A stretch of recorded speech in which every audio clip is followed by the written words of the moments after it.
We're here with two Fulham fans. What's your name? Clive. And that's my son Harry. Harry, okay. So today I think Mr. Simmons might set you up a bit differently, do you think, from normal? Yes, I think that Bournemouth are playing extremely well. They're where they are because they deserve to be where they are. So I would have thought that we will come and probably defend more than we have done. How good are your fullbacks? Because this is where maybe we think you might have a weakness. Well, it depends which one, if I was honest, because I think one might be out for suspension. Stanley's, I think he's suspended, but we've conceded a lot of goals, so something's not right, isn't it? I mean, the reality is we've conceded a lot of goals. So. But of recent, your away form, how's that been, the away form? We've won 2 out of the last 2. You know, there was a chant at Fulham that we want our Fulham back. Well, we got Fulham back because you just have not got a clue which Fulham will turn up, and that is Fulham. So I'd have to say that we'll wait and see today. And what about Kit Simmons though, what he's done since he's come in? Are you pleased with him? He's averaged 2 points a game. Felix Magath got 1 point out of 9 games. Since Kit Simons has taken over, he's averaged 2 points a game. That actually would win you the championship. So he's done remarkable, and I think we've got a lot of extremely good young players, and they will make mistakes, won't they? What about this Christensen in midfield who scored a blinder last week? Christensen is one of our younger players, and I think they're all, to be fair, he's having a good run, but all of the young players are doing extremely well, and they will. That's why you don't know what's turning up today, because they could turn up and be outstanding, or they can turn up and be fairly average. And do you think Scott Parker's legs will last for 90 minutes today? Now that he's not being drilled by Felix Magath, yes. I mean, I think in the early part of the season we were lucky to see Scott for 60 minutes, but no, certainly all the games I've been watching him in the last 5 or 6 games, he's always lasted to the end. Yeah. And have you seen much of Bournemouth this season? On the television, yeah, I think they're very good. Very good. And I think what Howe's done here is nothing short of amazing, to be honest. But he did it before, didn't he? It's not as if this is he did it at Burnley, so he's obviously, whatever he's got it, and I'm actually looking forward to the game, believe it or not. I think that it should be an exciting game, and we're lucky enough to have won our last game, so as long as we win our game after that, we're still averaging 2 points a game. So. Are there any of the Bournemouth players in particular you're a bit fearful of, or not?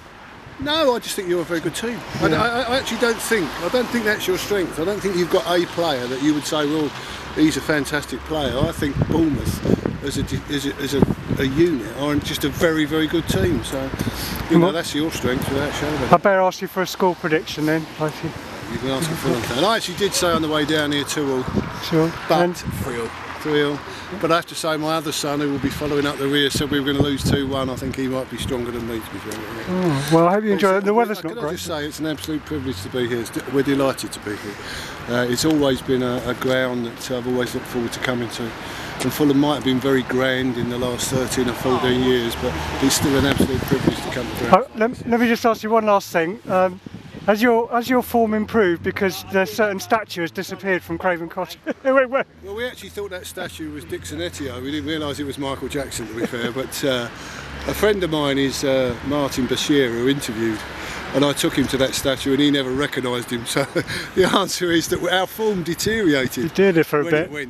So we were in the Premiership, and I think we had 9 points from 7 games. I think we were 12th, and then Michael went to some museum, isn't he, up in Manchester. Oh, well, I have to say, some of our players played like Michael's the statue. Well, I hope to come up to the cottage later in the season and come and see, and hopefully there's still lots to see up there. Oh, no, it's still a lovely place to go, and we don't take ourselves that seriously. And as I say, it's just a privilege to come here. I'm really enjoying this season, as bizarre as that may sound. Last season and the latter part of the season before last was awful. We weren't particularly good, the football was boring. At least now we're watching cracking games of football. Is that a warning to Bournemouth fans if we did get promoted that the Premiership is not all it seems, the Premier League? Well, I think that if my understanding is you'll increase your capacity to 18,000, it would be very difficult for any club because it's money, isn't it? Yeah. You know, I mean, I remember when Chelsea came to Fulham that they took a player off that was worth 50 million and put a player on that was worth 42. That's reality, and Fulham had 3 lads on the bench. If you'd had them together, it was about £4.80. So I mean, we can look forward to that then. Yeah, no, but the money you'll get will certainly help you improve even more. So maybe that's maybe that's a sensible solution to it. If you go up, you get your 90 million, and you know the rest is history, isn't it? Really, and enjoy it. Thank you very much for coming on Cherry Chimes. No.